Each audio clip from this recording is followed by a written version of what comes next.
I'll run the show. Okay.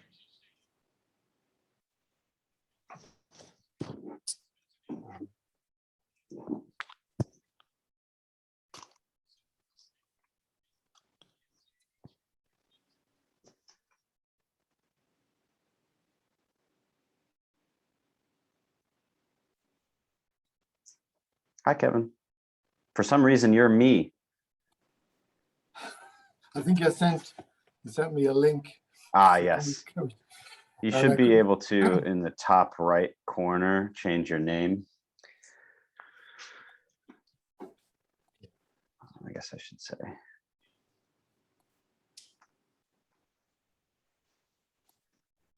Maybe put like chair as well so people know our roles.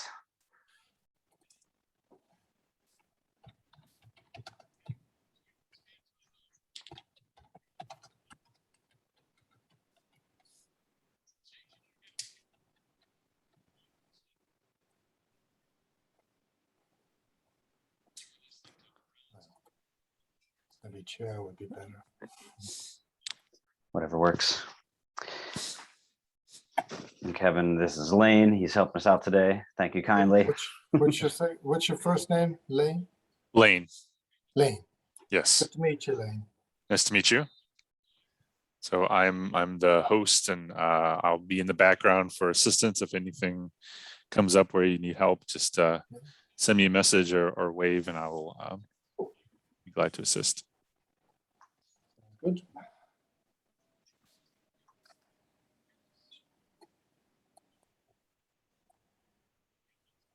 Yeah, I still seem to be only able to share to hosts and panelists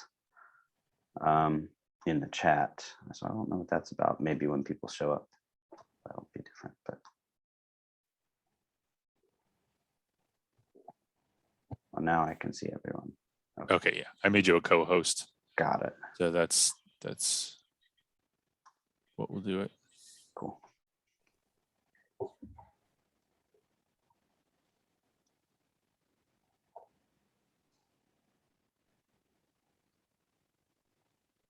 And Kevin, we had 19 people register, which is nice. Hopefully some of them attend.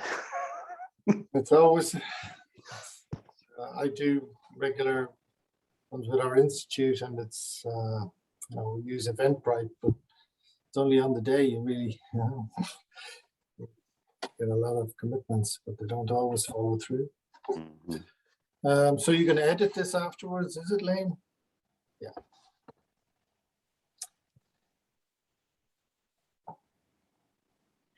Even if no one's able to attend, it's recording, so they'll be able to watch later. So we'll edit it and make it clean it up before we publish it.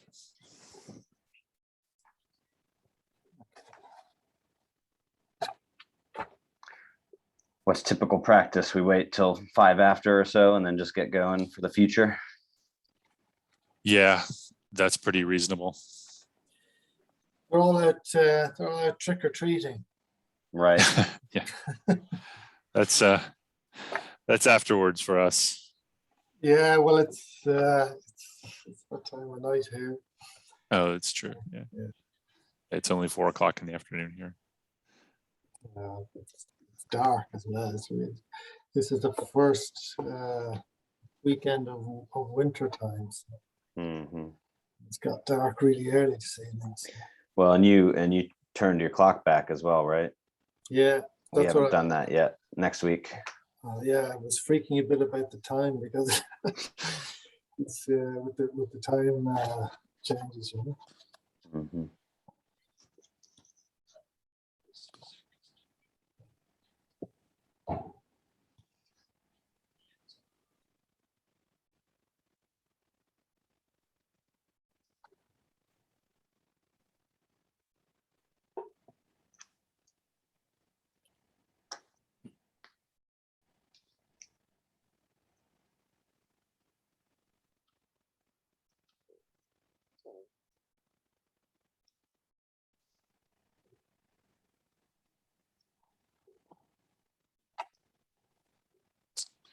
Okay, it's 4 after, so I'm going to go ahead and mute and turn off my my video, and I will be here if you need anything.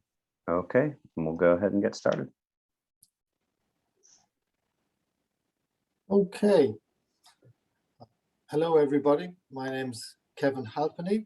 I'm chair of the Climate Change and Resilience Committee at World Urban Parks. You're very welcome to today's webinar on climate resilience, urban parks, case studies from around the world. And World Urban Parks is a global organization which represents and advocates for urban open space and recreation. And our organization, or versions of it, has been in existence since the 1950s. Our vision in World Urban Parks is a world where people value and have access to quality urban parks, open spaces, and recreation. And our mission is to promote and support the provision, effective management, and use of urban parks, open space, and recreation worldwide as an integral contribution to healthy communities connected to the natural world.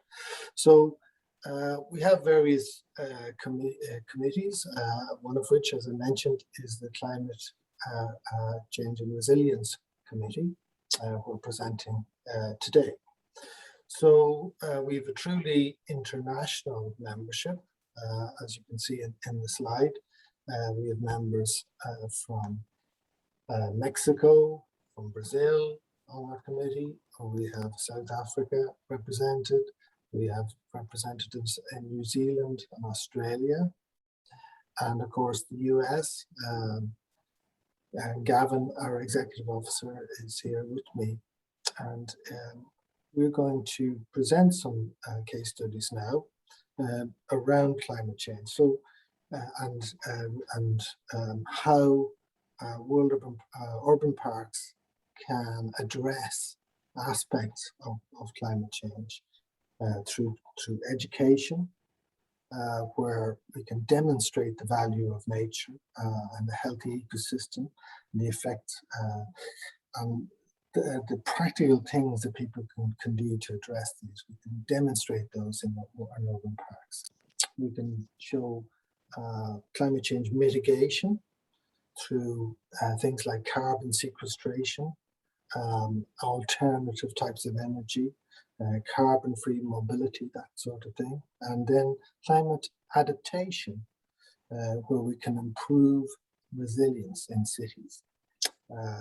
Resilience to extreme weather conditions and events and impacts, and things, practical things like water attenuation in our green spaces, and also increasing social resilience with accessible and inclusive public amenities. So creating, places where people can escape from the effects of climate change. So I'll hand over now to our executive officer, Gavin White, who's going to introduce today's presentations.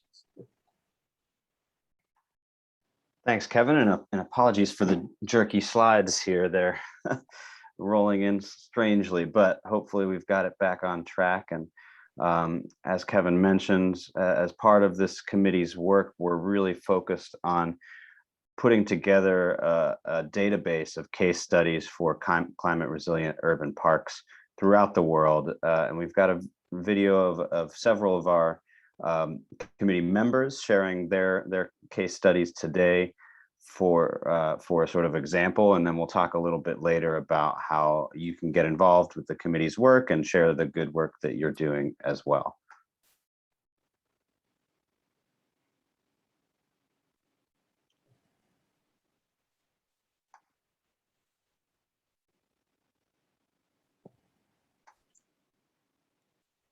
Hello, everyone. My name is Hermann Enriquez, and I'm part of the Climate Change and Resiliency Committee from World Urban Parks.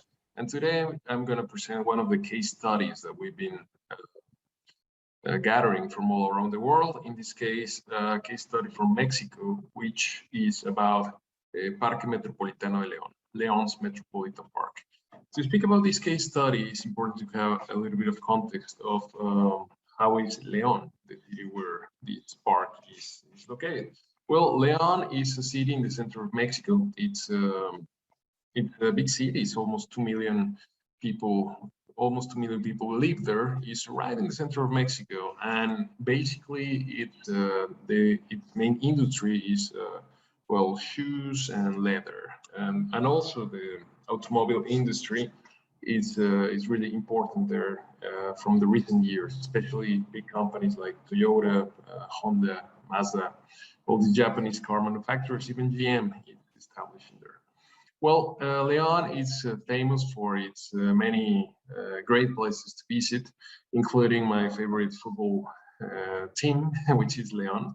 But anyway, great cities to visit, and climate-based, the climate in Leon. Leon is a big city. It's a city located in a high area of the mountains. It's almost 2,000 meters above sea level. It has temperate, mild weather. It's quite dry, and well, it rains almost 700 millimeters a year, and with a really comfortable temperature for all of you that are more into Fahrenheit. Is always between 50s and 80s. I mean, it doesn't go beyond those ranges. So environmentally speaking, Leon has 4 natural protected areas. One of them is this park that is part of the case studies. It has almost 700 green areas. Not all of them are parks, but I mean, consider green areas, and is really vulnerable to flooding and to droughts. So these are the 2 main challenges that Leon population face, especially floodings, because there has been really devastating floodings, and with climate change effects being even more stronger storms in short periods of time, this has been quite an issue in the city. So let's talk about the park. This park is a big park. It's 337 hectares. That's almost above more than 600 acres. And it's pretty much based around a dam, a regulatory dam, which was built in order to protect the city from flooding. Is one of the main examples of adaptation for climate change. Although this project is from the 50s, from 1950s. So anyway, it has been really a lifesaver for many environmental disasters. Yeah, going on, this is pretty much the layout of the park. As you can see, it's a big lake. It's pretty much this dam, which is quite a weird scenario in the area as dry as Guanajuato, which is again it's in the center of Mexico. It's a big park, a beautiful one. This is a postcard from one of the main entrances of the park. In this case, well, the dam had a lot of water, and it's a beautiful sunrise in Leon. It's one of the natural areas that we were mentioning. In terms of fauna, there is a lot of bird watching over there. We have spotted almost 200 different species in a not such a big area, so it's really wonderland for all you bird watchers out there. It has fishes, amphibians, some mammals, especially like small ones, squirrels, possums, and all that. And in terms of flora, well, we had a big catalog of different tree species, almost, well, this is a little bit outdated information, but almost 70 species now, all of them native for the area, and close to 14,000 trees. All right. So what can you do there in the park? A lot of things, from water activities, camping. Well, there's a lot of attractions, and there is quite a lot of events. For example, this one being the International Hot Air Balloon Festival, which gathers around 600,000 people in 3 days. That's quite a lot of people in a small area in this area. But anyway, it's one of the main attractions of the city, and also one of the main sources of income for this park. And just going a little bit technical, we had a budget of around 200 million US dollars. It's not a lot, I know, but well, you have to understand different situations in Mexico. All right, this park is part of the World One Parks from ANPR, which is the National Parks and Recreation Association in Mexico. and also City Parks Alliance, another association in the state.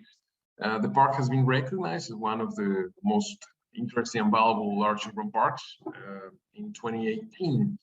So anyway, it's a good park. And there's a lot of people that visit. So speaking about the strategies and why this park is a case study for climate change and resilience examples, well, it's because the planning of this park and also the activities and different programs that have been going on there, it's a great example in order to answer the question, the big question, which is, what is the role of urban parks in climate change, especially large ones? What is the role that they have? I know that the presentation is Spanish, but anyway, just hear my voice, and it's almost as if you were listening to Spanish-speaking English. Anyway, the simple answer for this is the same role that every single aspect has in terms of climate change. It's education, mitigation, and adaptation. And this park resembles very well how different large urban parks can bring things to the table in terms of fighting the climate change effect, or even reducing the sources of greenhouse gases. So in terms of adaptation, the park itself, it's an example of adaptation. This is Leon in the 1800s. Leon, since it is just below a really big mountain range, it's quite vulnerable to flooding. These are some of the pictures that back in the days, like 100 years ago, or even like 50 years ago. And well, there was a lot of flooding during summer and rainy season. So in order to do this, in order to prevent this park was created. It was not a park at the beginning, it was just a dam. So as you can see in the picture on the left, all the streams that were generated in the mountain range, well, they flow southwards towards the city. So this dam was built in a strategic location in order to contain all this water, especially storm water, and protect the city from it. However, even if this is a really big dam, it's about 10 million cubic meters of capacity. There has been some events lately where the dam is not enough. So for example, what you see in the right is one of the main rivers that flowed out of the dam. So it's kind of the discharge of the dam. And well, that year, 2018 is the picture where this was taken. It was almost 140% of capacity. So anyway, we need more these kind of parks. In the 90s, this dam was built in the 50s, and in the 90s, it was transformed into a park. So that's a great example of how these kind of mega structures, hydraulic structures, can be transformed in order to improve quality of life for citizens all around the world. So anyway, this is not the only place that this has been done. I mean, this is in Haugebakken in Copenhagen, in Denmark, where they built a lot of these parks because they know that storm water is something that has to be managed. And the parks are the perfect solution because when there is no water there, it can be used for recreation, as we can see here. Even if this is a render, this is actually how it looks in real life. All right. So that's pretty much an example of adaptation. In terms of education, that's where this park really shines and stands out in everything that has been done in order to raise awareness of what is going on in climate change effects. So one of the most tangible things for a kid in order to learn about these effects is a lake. I mean, especially one as dynamic as this one. As you can see in the picture on the right, it can be completely dry in dry seasons. We had this dry season 10 years ago, and then completely full in a matter of really strong storms. So anyway, this is really something that you can teach children or even adults, like, okay, this is happening and it's really tangible. Take a look at nature and you will learn a lot of things of what is going on. So these are pretty much graphics about how we are communicating that the dam can be filled quickly, really quickly. In terms of 1 week, it can go almost from 30% capacity to more than 120. So that's a lot of water. Anyway, also in bird watching, fauna monitoring, This is great. I mean, we have these, we have rangers that we have been training lately in order for them to monitor everything, all the changes in terms of biodiversity inside the park. We have this great story with Scott Martin, a great friend of mine, who is the CEO of River Heritage, that they are building a great park in Louisville, Kentucky, in, well, north of Louisville, Kentucky, in all the Ohio River area, which is called the Origin Park. Anyway, and we've been exchanging how bird migration is something that unites us. How, for example, this little house range that in the summer it stays with Scott, and then in the winter it comes to these parks, especially ours in Leon, and that way is a sense of responsibility that, well, bird migration is a thing that is heavily affected by climate change. It's something to be monitoring in order to see the effects that is what is going on, and also we'll share this beautiful connection with it is, and it's not just the States and Mexico, it's also Canada and all America, and Europe happens the same with Africa, Asia. It's all connected. All these boundaries are just man-made. So anyway, it's a great example of educating people in terms of climate change. Also, I mean, plagues, trees, plagues that affect trees. That's something that we have been seeing a lot in this region of Mexico, because this kind of mitoco, it's a plague that maybe in some areas of Europe, it's considered like a good thing. It's even used for Christmas. But here, it doesn't die in winters because our winters are really mild. So we need to educate people in order to, well, identify it and also report it in order to be treated, well, in early stages before it becomes too late when trees start become really affected. So anyway, habits about how to plant things and all that is really important. Also, in terms of education, waste management is a great opportunity of raising awareness of how waste is actually one of the main emissions in terms of methane and that affects climate change. So anyway, by having a good waste management system in the park, that's a great example of how people can be more aware of this. At the same time, having compost and mulch production inside the facilities, it's like we do in this park. It's also a great way of raising awareness again. And also, for example, take this, we have the zoo that is next to the park. Well, they have elephants, and elephants, as you know, they eat a lot and they also poo a lot. So using this latter term, we made a biodigester in order to use all this poo from elephants and do like a showroom in order for how anaerobic digestion works and biodigesters in terms of this, how they produce electricity. And there's nothing that attracts more the attention of how clean energy should work than if you get a teenager in a Sunday trip to the zoo and suddenly their cell phone battery runs out and then you're just like, okay, you can plug it here and it will charge. How did it work? By elephant poop.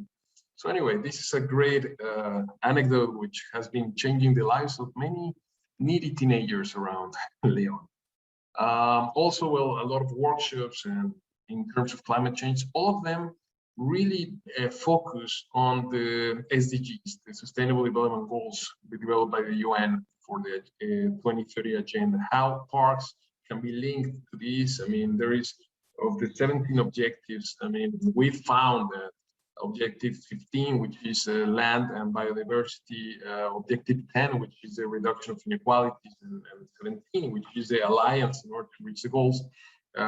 Parks, or at least this park, plays a vital role, and how can we make the most of this in order to make it work? All right, so we've been changing all the education model just for only planting trees into shaping competences inside everyone that visit us. So at the same time, I would like to finish this presentation by a model that we did in association with Tec de Monterrey and with the University of Tennessee in order to how to make an inventor, a model in order to quantify the greenhouse gas emissions that parks emit, but also that they mitigate. So I'm going to go real quickly here. The first stage is to learn about the park and everything that it emits, operation of parks emit greenhouse gases. Electricity, that's one of the main sources, especially if it comes from a thermoelectric plant like most of Mexico territory does. So we make the equivalent of CO2 tons from the kilowatt hour that we consume. Also fuel, diesel, gasoline, all that. If you quantify that, you can easily convert it into CO2 equivalents. And also waste. Organic waste is the main source of methane, which has an equivalent in CO2. So there we are. There we know how much emissions the park makes. But also, how do they mitigate all this carbon sequestration and every other aspect of nature that actually balances this? Well, first of all, trees. We need to have a great inventory of trees, and with this platform called iTree, you can easily get how much carbon you're actually capturing from the atmosphere. At the same time, water bodies are known to capture as well carbon in the atmosphere. I mean, the ocean is the biggest sinkhole carbon. So anyway, in this case that we have a lake, well, it's important to know it's not as much as trees, but it's important to quantify this. And also every single project that you have for clean energy, like we do have some solar panels here and there in order to power up our warehouse or some entrances and access points. So anyway, all these can be transformed into expressed as CO2. So then afterwards, we make this model. CO2 is the indicator, is the unit. So then electricity, it has a positive correlation, fuel as well. Then the tree inventory has a negative one, so reducing the CO2 that is emitting, the water reservoir as well, and all the waste, it has a positive correlation. So what is the result for Metropolitan Park of Leon? So we have that the park emits almost 200 tons of CO2, but it mitigates 586 tons of CO2. What does this mean? That the park contributes, the largest park in the region, contributes to 391 tons of CO2 mitigation. So that's it. We're saved. The park will save us all. Well, that's not a lot. That's not a lot. It's only the equivalent of taking 20 cars out of the road.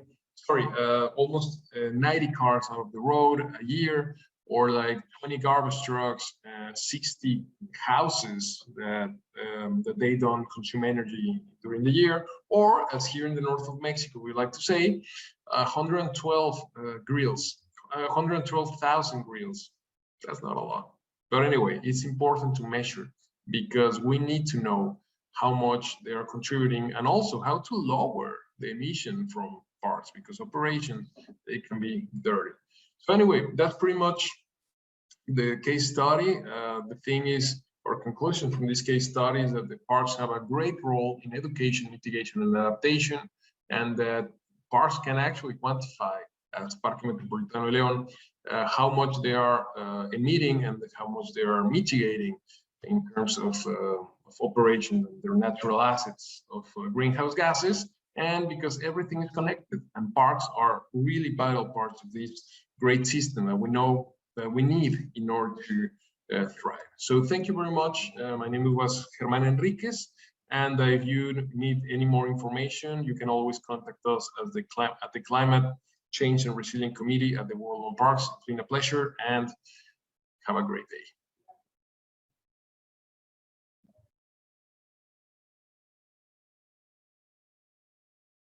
Hello, everyone.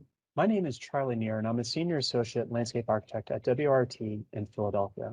And I'm so glad to speak to you today about one of our climate change and resiliency case studies here in the United States. I want to talk to you about a story of a 4,000-acre park in Louisville, Kentucky. This is a story of its becoming and the impact the park is having on its community. This park is the Parklands of Floyd's Fork, and it exemplifies the challenges and opportunities that parks face when dealing with climate change and resiliency mitigation, adaptation, and education. So let's start by explaining first what exactly is the Parklands of Floyd's Fork. Well, it's really a park system that's made up of 4 major parks linked by a park drive a first-rate urban trail system and a remarkable water trail tracing the Floyd's Fork Creek, which runs down the center of the park itself. So the Parklands, as I said, is a park system. So it starts with the Beckley Creek Park to the north. Below that is Pope Lick Park.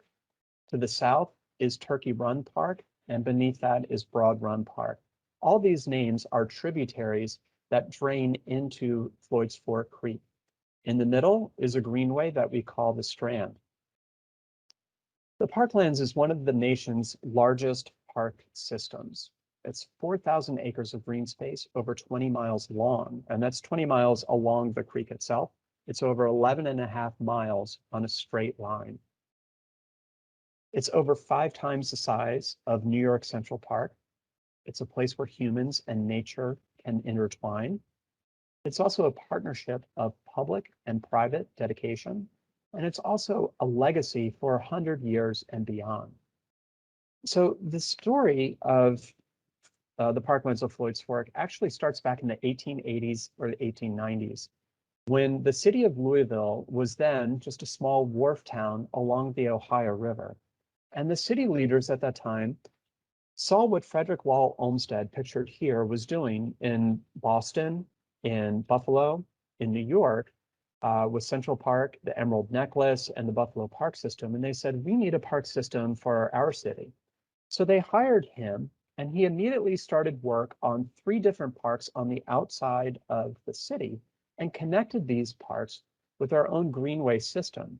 And everyone said, well, why are you building parks and greenways so far outside the city? And he said, well, simple, the city is going to grow, and you want to preserve these open spaces and connect them and let these parks basically serve as green infrastructure that can help shape how the development of the city will happen. And of course, that is exactly what happened. The city continued to grow and grow.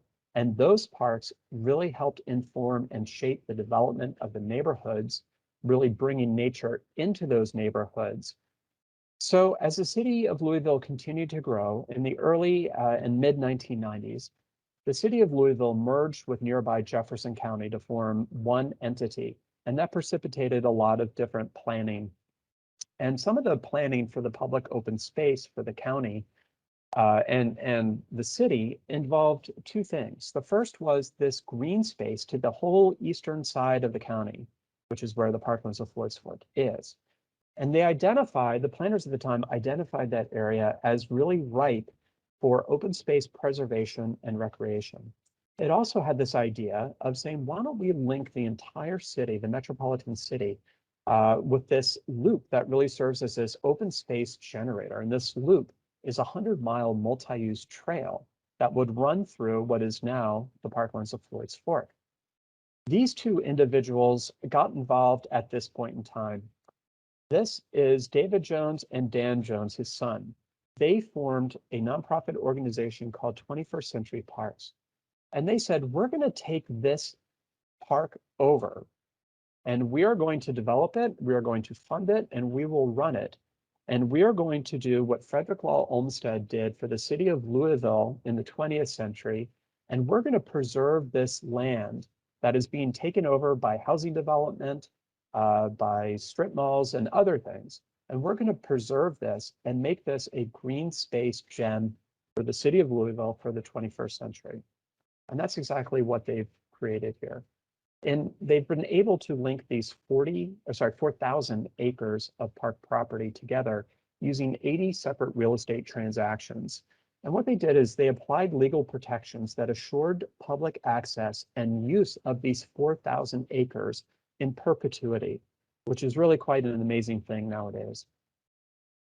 Part of the thing that's very interesting about the property of the Parklands of Floyd's Fork is that, of course, the Floyd's Fork Creek itself runs down the middle of most of these properties.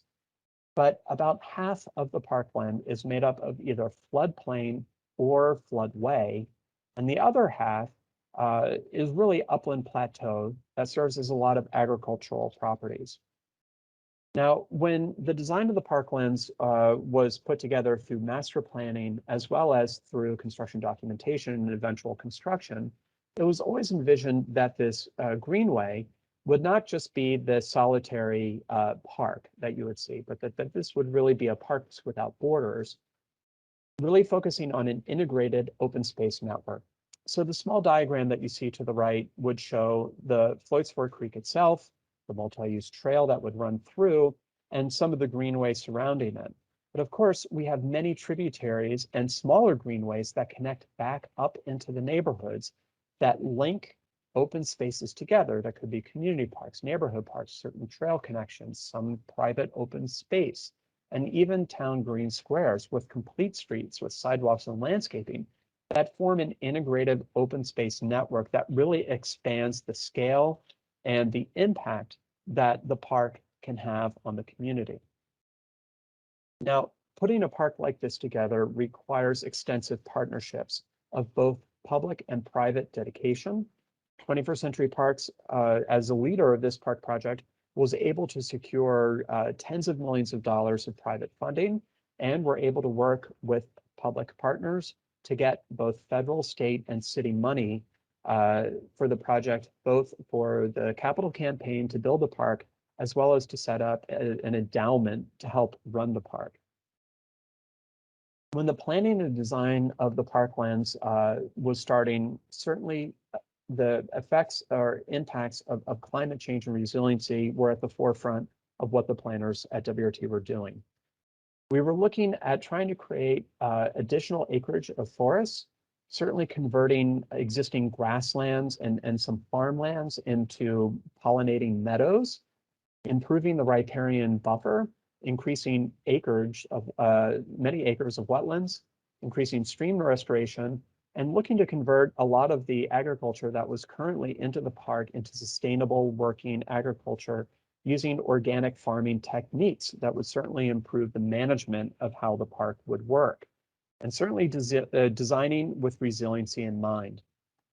Now, the timeline for the Parklands for a park this size of over 4,000 acres is really quite impressive. Master planning started in 2006, and by 2016, over 10 years later, the bulk of the construction of the project was complete, and the 4,000 acres were open to the public. And that's quite an achievement for everyone involved, especially for 21st Century Parks, that helped raise so much of this funding, even during a recession. Now, when you build a park like this, if you build it, they will come, as the phrase goes. And since the park has been opened in 2016, over 18 million park visitors have come to the Parklands of Floyd's Fork. And they come here for physical fitness. They come here to learn from Mother Nature. The Parklands is really a 4,000 acre outdoor classroom. They come to grow and participate in volunteer activities. They come out here to enjoy all the seasons. They come out to be entertained, for celebrations, support local farmers and artists, and most importantly, to be out in the open. Now, it's not just park users that are coming to the park. With climate change, we have many invasive species of plants and animals that are working their way into the parklands that the parklands are actively working to manage. In this photo, you see them doing a controlled burn through some of the meadows to help try to keep some of the invasive plants in check. Another key animal or pest that has moved into the park is the emerald ash borer. The emerald ash borer has come over from Asia and has been impacting many of the forests in central United States, especially taking over the ash trees by burrowing into the bark and killing the trees from the inside out. This has already started to affect some of the ash trees in the Parklands of Floyd's Fork, and they are actively working with arborists to use the parklands basically as an outdoor laboratory and injecting the ash trees with certain inoculants that they're testing to try to see how they can try to make the trees more resilient to the emerald ash borer. Another thing that's coming to the parklands is more and more flooding. It's not just coastal areas of the United States that are being impacted by climate change and flooding. Central areas of the United States are really suffering from increased rainfall events. Certainly with hotter and wetter futures, we're getting stronger storms and we're getting more storms. Now, I mentioned before that the Parklands of Floyd's Fork is almost 50% of the area is within a floodplain or the floodway. And certainly the design and plan for the park took that into consideration and allows Mother Nature to do what Mother Nature needs to do. So there is room for flood storage in the park, and even details of parking lots, of park roads, of multi-use trails was designed specifically to allow this periodic flooding to happen and then recede back in the banks and have a quick cleanup and get the park operational again. Now, the Parklands is really vital to the community in ways that are critical. So far, over 70,000 trees have been planted, which certainly helps sequester carbon and mitigate impacts of climate change. There have been over 55,000 educational experiences in the park. So outdoor education matters, especially just getting people, especially from the inner city, out to experience the benefits of nature, but especially to teach them about the impacts of climate change that are happening in our communities. There have been over 40,000 volunteer hours, over 3,500 acres that are permanently preserved, so preservation matters. Over 450 species of native plants are in the park, and over 250 species of animals, including many endangered species. So habitat and preserving habitat is absolutely critical as climate change impacts continue to affect the park. Now, the Parklands address a range of public health concerns. Certainly, it addresses nature deficit disorder with ambitious nature-based curriculum to engage students at the region's K-12 schools through hands-on science and natural history education, through a lot of just daily classes and field trips to the park, as well as summer and spring break camps. I love their branding, park branding, which is come outside and play, and really encouraging children and adults of all ages to discover and learn from the natural environment. Certainly, the park promotes active lifestyles with a broad range of physical fitness challenges that encourage physical health, especially cardiovascular health for people of all ages. It encourages healthy local foods. Certainly, as I've mentioned, agriculture is a part of the Parklands experience, and local farming creates a positive connection between people and the land. It certainly promotes environmental health. The Parklands will preserve and enhance nearly 80% of the land for natural landscape while creating 20 miles of urban habitat corridor. Certainly that improves with the water quality and stormwater management. It reduces the urban heat island effect. It filters pollutants. It sequesters carbon and provides habitat protection and enhancements.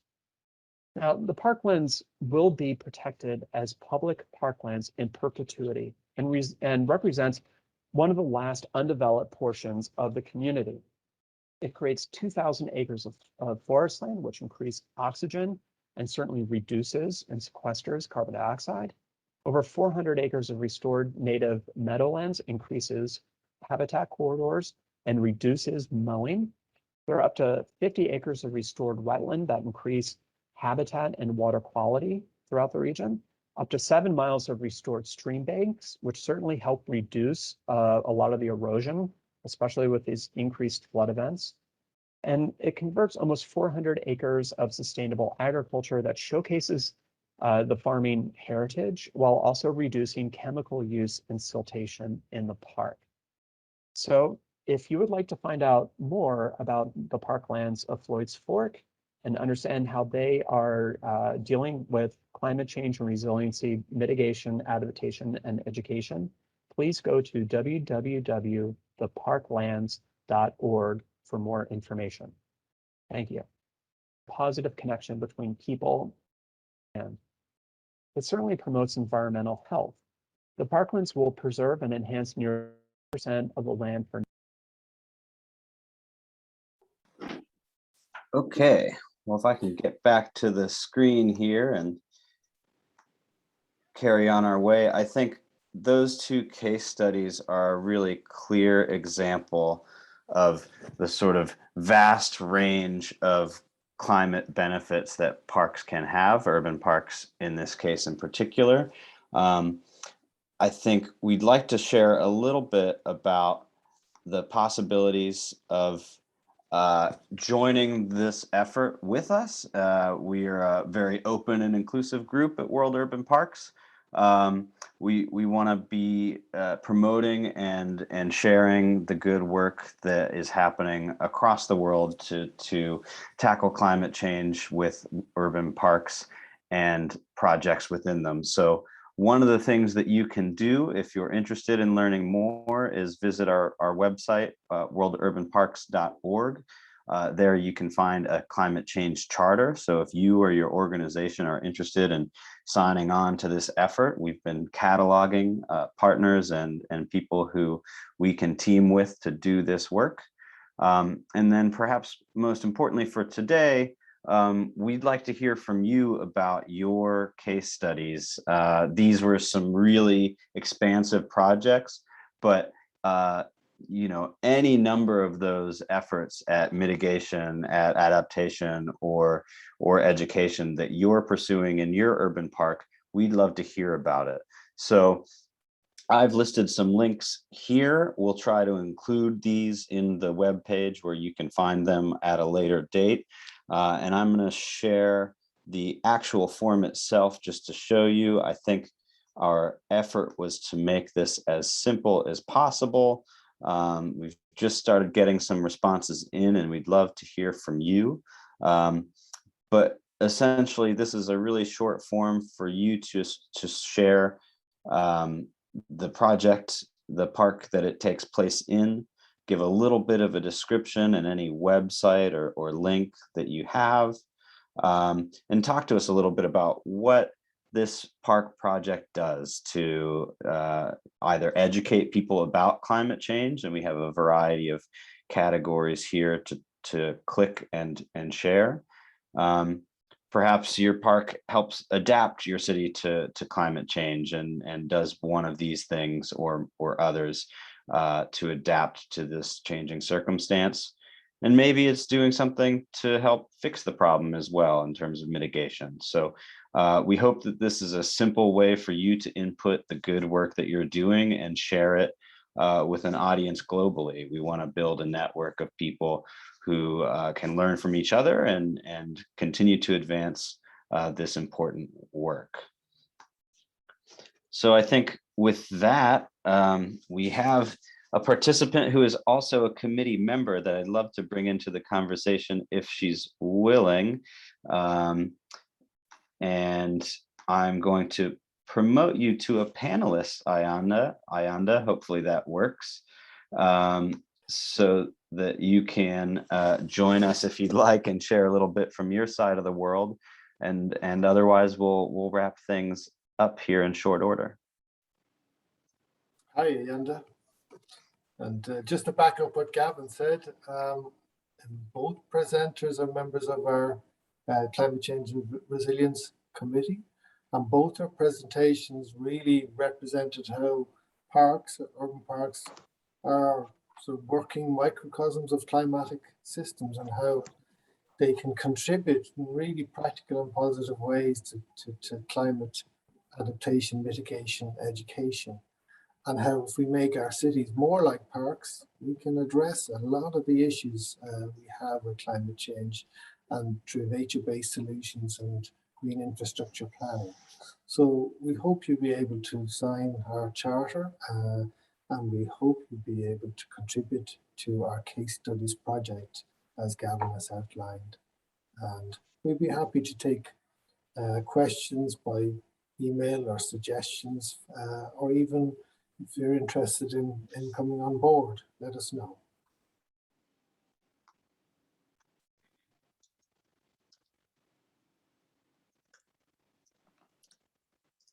Hi, can you hear me? Yeah, we can. Yes, I am. Thank you so much. As Gavin mentioned, my name is Ayanda Hoji and I'm from the city of Johannesburg in South Africa. And just want to say also because of the COVID pandemic as the city and other cities who have been reflecting on public open spaces, particularly large parks, and how can we put back resilience thinking and the role of large parks in terms of climate change. So as the city of Johannesburg, we have recently launched our climate action plan, in which the role of parks and biodiversity conservation has been elevated. So we're really looking forward to participating and also mobilizing other African cities. This is what we're doing right now, so that the voice of Africans in terms of participating and mobilizing around issues that are peculiar to the continent when it comes to like large parks is amplified, which is why I'm like one of the members of the committee. So we're really looking forward to really participating like as a big group, so that World Urban Parks can hear not only from South Africa, but also from other sub-regions in the West, East, North, and also Southern Africa. So this is what I'm going to continue to work on going forward. Thank you so much, Gavin and Kevin. Thank you, Ayanda. Okay, Gavin. That's all we have for today, right? And you know, again, just encourage anybody listening to join us, and please reach out. I put my email for the committee in the chat. That's ccrc@worldurbanparks.org, and we'd be delighted to hear from you. So thanks so much. Have a lovely rest of your day. Bye, everyone.